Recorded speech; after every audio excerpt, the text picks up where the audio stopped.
नमस्कार मंडळी, मस्त दिवसाची गोड सुरुवात झाली होती. आधी तर थोडंसं स्वतःचं आवरून घेतलं. छान असं आवरलं ना तर आपल्याला पण दिवसभर छान वाटतं, फ्रेश असा दिवस जातो. नंतर आम्ही दोघांनी मिळून देवपूजा करायला घेतली.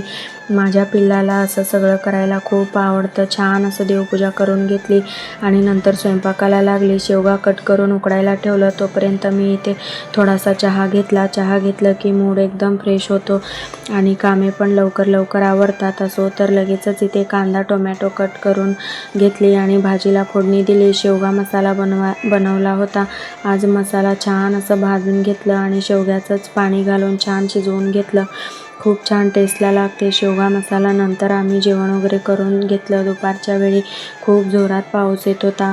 याचं खिडकीत उभारून पाऊस एन्जॉय करणं चालू होतं. तोपर्यंत मी इकडे आलू पराठा बनवायला घेतला.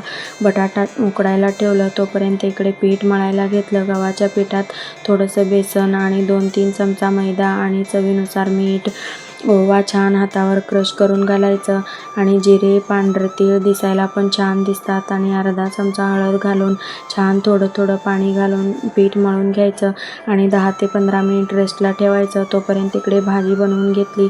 बटाट्याची साधं सिंपल मिरचीचा ठेचा घातलेली भाजी बनवून घेतली आणि लगेचच इकडे पराठा करायला घेतला. असे 2 छोटे चपात्या लाटून एकावर भाजी छान स्प्रेड करून घ्यायची आणि दुसरी चपाती त्याच्यावर लावून छान पराठा लाटून घ्यायचं.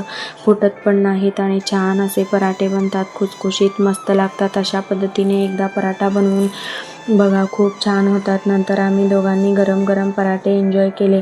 खूप छान झाले होते पराठा. याचा पूर्ण व्हिडिओ आपल्या चॅनलवर अपलोड केला.